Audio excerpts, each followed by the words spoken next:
This question is a slightly different one and involves hot oil flowing down a pipe. So what we have here is that as hot oil flows through a pipe, it loses heat, thereby reducing its viscosity. For this oil to remain flowing, the viscosity needs to remain above 6508 centipoise. As it falls below that level, it enters a heat exchanger to increase the temperature to 80 degrees Celsius.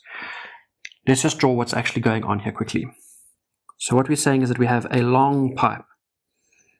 And I know the answer already, so I know that it's a very long pipe. So from this long pipe, oil comes in, and this oil needs to stay above 80 degrees Celsius. So it's coming in at 80 degrees Celsius. However, as it flows down the length of this pipe, it loses heat.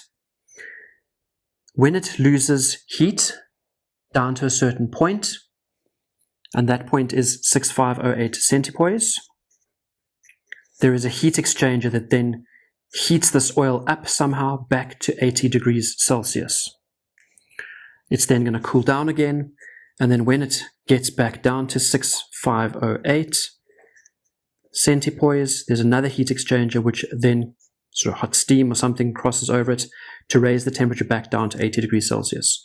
So somehow this temperature is decreasing along the length of this pipe, and when temperature decreases, the viscosity gets higher. So when the viscosity gets high, it gets thick, so like thick syrup. Thick syrup no longer flows. So that's why we have these heat exchangers that flow through the system. So the question now, how much water at 95 degrees Celsius is required if in the heat exchanger if 100 kilograms of oil is flowing through the pipe? Assume the temperature of the steam drops by 10 degrees Celsius.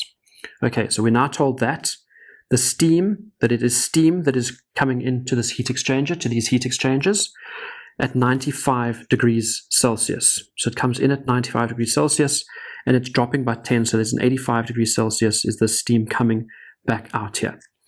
The oil is flowing at 100 kilograms per hour. So that's part A of this question. They also give us some additional information. So there's some information here saying there's a temperature as a function of x, so 25 plus 55 e to the minus 0.02x. So x is, it says here where x is the length down the pipe. So we've got a length down here. This is x going down the pipe. We've got Cp of oil, 1.6, and a Cp of steam of 2 kilojoules, and there's also a function of viscosity. So as we go down the length of the pipe, there's a function of the viscosity versus x. So we can relate the length of the pipe with the viscosity. Okay, so going back to the question, it is how much water is required in the heat exchanger to keep this flowing? Okay, so what do we need to start with? Well, we're going to start with some of this additional information. Firstly, it says T is equal to 25 plus 55 plus X. So we know that the temperature has to stay above 80 degrees Celsius. So how far down the pipe, this X, do we need to travel before the temperature drops to 80 degrees Celsius?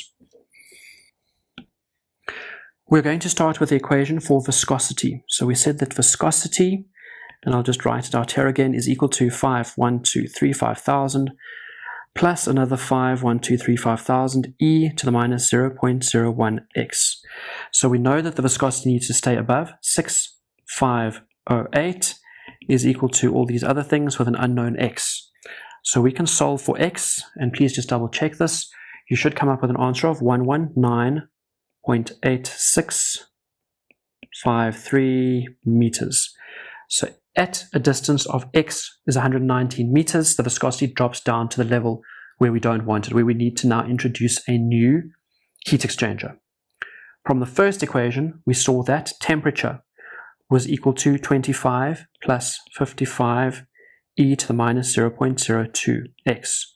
So we've just calculated what x is, so we can put that into our second equation, or the first equation rather they gave us, and we can calculate what the temperature is. So the temperature in this instance, please just check the maths again, comes to 30 degrees Celsius. We now want to know what is the heat required to raise the oil from 30 degrees Celsius to 80 degrees Celsius.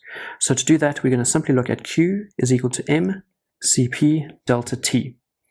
So we were told that the mass of the oil is 100 kilograms per hour rather. The Cp was 1.6, it was part of the given in the equation, and the delta T is going to be the difference between the 80 and the 30. So therefore we need to have 7,999.529 kilojoules per hour of heat being introduced into the oil. So this is what the oil needs. Because we are getting our heat from the hot water, the 95 degrees Celsius, we know that the Q from the oil is going to be the same as the Q from the water. And that is going to be, again, an mCp delta T equation. This time it is the water Cp, and the unknown is going to be the mass. So the Q we calculated above was 7,999, nearly 8,000, is equal to the unknown m, multiplied by the Cp of water, which was 4.1868, the value that's given, which is probably not 100% correct here, but it's the one we'll use. And the delta T in the question, it said there was a delta T of 10. So calculating the answer for m, we're going to get the m of the water will equal 399.976, or let's give that to the correct significant figures, rounding off, we have 400 kilograms per hour, which will be the answer for part A. We then have a second part where we say how many heat exchangers will be needed for a length of pipe 3,716 meters long. So as I said, I already knew this pipe was long. It's 3 kilometers long. Assume the oil needs to be at 80 degrees Celsius at the start and the end of the pipe, so we need to include the heat exchanger at each end of the pipe. So how many heat exchangers will be needed?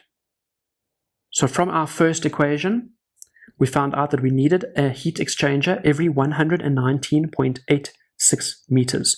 So that was part of equation 2 from what we were given. So that's what we need per heat exchanger. So therefore, if we want to know we have a length that is 3716 meters long, the pipe, we want one every 119 meters. If you push those numbers in a calculator, you get that you need 31 heat exchangers for a 3,716 meter section of pipe. However, remember that there was going to be one heat exchanger at the beginning and one at the end.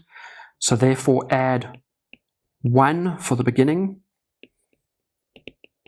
So the final answer is 32 heat exchangers are needed.